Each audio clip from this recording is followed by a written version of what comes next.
हमने, ठीक है, क्लास इंटरवल्स बनाई। क्लास इंटरवल्स में गैप्स था, इसलिए हमने क्या बनाई यहाँ पर, क्लास बाउंड्रीज बनाई। ठीक है, क्लास बाउंड्रीज बनाने के बाद हम क्या करेंगे, अब टैली मार्किंग करेंगे। ठीक है, क्लास बाउंड्रीज हमने किस तरीके से बनाई ये मैं आपको बता चुकी हूँ कि आपने इन डायगोनल क्लास लिमिट्स को क्या किया, सब्ट्रैक्ट करवाया। सब्ट्रैक्ट करवाने के बाद जो आपके पास आंसर आया उसको आपने क्या किया, 2 से डिवाइड करवा दिया। ठीक है, 2 से डिवाइड जब आपने करवा दिया तो देन आपने इस 0.05 को लोअर क्लास लिमिट में क्या करवाया, सब्ट्रैक्ट करवाया, और अपर क्लास लिमिट में क्या करवाया, ऐड करवाया। ठीक है, ये सारा काम करने के बाद क्या हुआ, जो आपके पास क्लास इंटरवल्स में गैप आ रहा था वो क्या, गैप जो है वो क्या हो गया, ख़त्म हो गया। ठीक है, इस गैप को हमने क्यों ख़त्म किया है, क्योंकि हमारे पास नेचर ऑफ क्लास क्या थी, कंटिन्यूस थी। अब हम क्या करेंगे, टैली मार्किंग करेंगे। टैली मार्किंग जब हम कर लेंगे देन हम यहाँ पर क्या लिखेंगे, फ्रीक्वेंसीज लिखेंगे। ठीक है, तो 81.5 है आपके पास यहाँ पर ऑब्जर्वेशन। 81.5 आपके पास कौन सी क्लास में लाई कर रही है, इस क्लास में लाई कर रहा है। 73.7 है आपके पास नेक्स्ट ऑब्जर्वेशन। 73.7 आपके पास इस क्लास में लाई कर रहा है। देन 97.6 इस क्लास में लाई कर रहा है। 75.1, तो 75.1 जो है आपके पास इधर क्लास में लाई कर रहा है। 76.3, देन 83.9, 83.9, ठीक है, 92.7, 92.7 आपके पास इस क्लास में लाई कर रहा है। 58.0 आपके पास इधर क्लास में लाई कर रहा है। 77.3,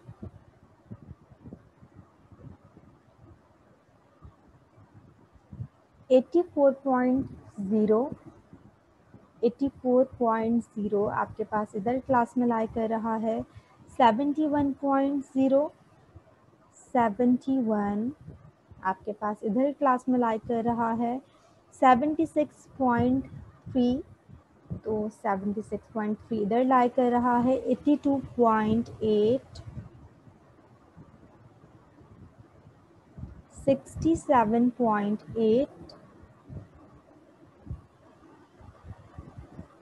69.7, 69.7, 85, 85 आपके पास इस क्लास में। फिफ्थ टैली मार्क लगाऊंगी तो क्रॉस में लगाऊंगी ताकि इन द एंड जो है हमें वो ऐड करने में क्या हो, आसानी हो, फ्रिक्वेंसीज कि हमारे पास क्या फ्रिक्वेंसीज जो हैं वो आ रही हैं। ठीक है, 100.2, 100.2 आपके पास लास्ट क्लास में लाई कर रहा है।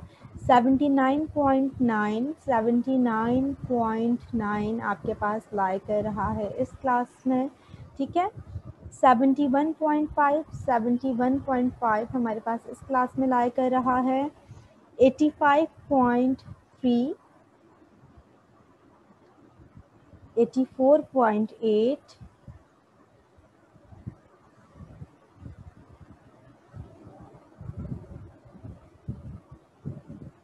75.9, 75.9, ठीक है, 66.3,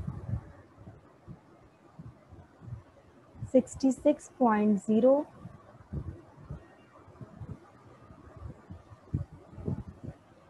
60.4, 60.4 आपके पास कहाँ लाई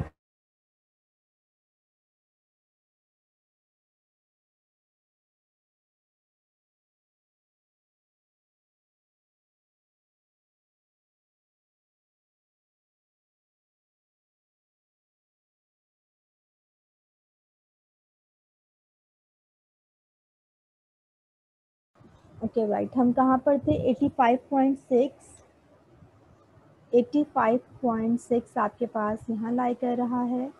72.9, 72.9 इस क्लास में लाई कर रहा है। 74.2, इस क्लास में लाई कर रहा है 74.2, 73.7, 73.7 आपके पास इस क्लास में लाई कर रहा है 61.5, सेकंड क्लास में लाई कर रहा है आपके पास 79.7,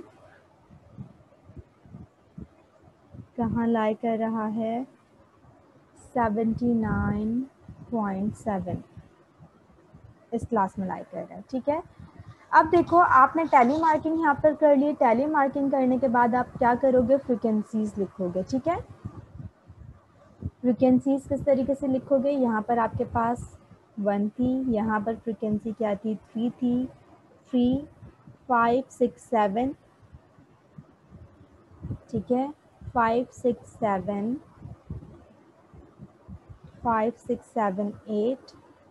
यहाँ पर कोई भी टैली मार्क नहीं है तो यहाँ पर फ्रीक्वेंसी क्या है, 0 है, 2 और 1।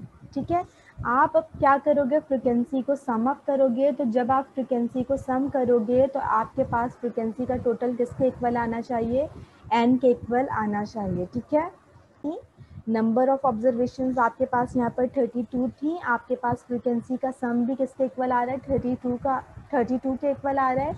इट्स मीन कि जो हमने फ्रीक्वेंसीज लिखी हैं वो बिल्कुल ठीक लिखी हैं। ठीक है, तो ये काम आपके पास क्या हो गया कि आपको ग्रुप फ्रीक्वेंसी डिस्ट्रीब्यूशन भी बनाना आ गई कि जब आपके पास नेचर ऑफ क्लास क्या हो, कंटिन्यूस हो। ठीक है, तो अब हम इस क्वेश्चन में आपसे रिलेटिव फ्रीक्वेंसी फाइंड आउट करने के लिए तो नहीं कहा गया है, लेकिन इसी क्वेश्चन में मैं आपको रिलेटिव फ्रीक्वेंसी भी फाइंड आउट करना बताऊंगी। ठीक है, अब रिलेटिव फ्रीक्वेंसी आपके पास क्या होती है, सबसे पहले तो हम ये पढ़ेंगे, देन हम रिलेटिव फ्रीक्वेंसीज जो है वो क्या करेंगे, फाइंड आउट करेंगे। ठीक है, यहाँ पर ड्राइंग जो है वो मैं क्लियर कर रही हूँ।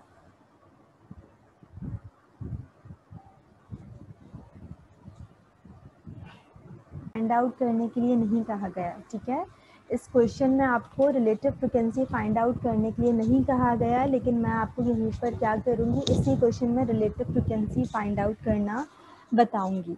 ठीक है, तो जब हम बात करते हैं बेटा फ्रीक्वेंसीज, तो हमें क्या बताती हैं, नंबर ऑफ काउंट्स बताती हैं कि हर क्लास इंटरवल में कितने जो है वो स्टूडेंट्स लाई कर रहे हैं या कितने पर्सन्स जो है वो क्या कर रहे हैं, लाई कर रहे हैं। ठीक है, तो ये हमें क्या बताती है, फ्रीक्वेंसीज बताती हैं, नंबर ऑफ काउंट्स। ठीक है, जब हम बात करते हैं किसकी, रिलेटिव फ्रीक्वेंसी की, तो रिलेटिव फ्रीक्वेंसी हमें क्या बताती है, रिलेटिव फ्रीक्वेंसी जो है वो हमें फ्रैक्शन में बताती है कि कितना कोई आंसर जो है वो कितने टाइम्स जो है, कितने फ्रैक्शन ऑफ टाइम्स क्या हो रहा है, अकर हो रहा है। ठीक है, एक प्रोपोर्शन हमें बताती है। क्या लिखा हुआ है आपके पास, if the frequency of each class is divided by the total frequency of all classes we get relative frequency. Relative frequency हम किस तरीके से फाइंड आउट करते हैं कि अगर हमारे पास यहाँ पर क्या आ जाए, अगर हमारे पास जो है वो हम हर क्लास की फ्रीक्वेंसी को डिवाइड करवाएं किससे, टोटल फ्रीक्वेंसी से, तो हमें क्या मिल जाती है, रिलेटिव फ्रीक्वेंसी मिल जाती है। ठीक है, क्या लिखा हुआ है आपके पास, these relative frequencies form a relative frequency distribution. ठीक है, जिस तरीके से जब हम सिर्फ फ्रीक्वेंसी फाइंड आउट करते हैं तो हमारे पास वो क्या बन जाती है, फ्रीक्वेंसी डिस्ट्रीब्यूशन बन जाती है। इसी तरह जब हम रिलेटिव फ्रीक्वेंसीज फाइंड आउट कर लेते हैं तो वो हमारे पास क्या बन जाती है, रिलेटिव फ्रीक्वेंसी डिस्ट्रीब्यूशन बन जाती है। ठीक है, जब हम इन्हीं रिलेटिव फ्रीक्वेंसीज को क्या करते हैं, 100 से मल्टीप्लाई करवा देते हैं, तो यही रिलेटिव फ्रीक्वेंसीज हमारे पास क्या बन जाती हैं, परसेंटेज फ्रीक्वेंसी डिस्ट्रीब्यूशन बन जाती हैं। ठीक है, देन आपके पास क्या लिखा हुआ है, the sum of the relative frequency must always be exactly equal to 1 in all relative frequency distribution. कि जब आप रिलेटिव फ्रीक्वेंसी फाइंड आउट करते हो तो सम ऑफ रिलेटिव फ्रीक्वेंसीज आपके पास किसके इक्वल आना चाहिए, 1 के इक्वल आना चाहिए।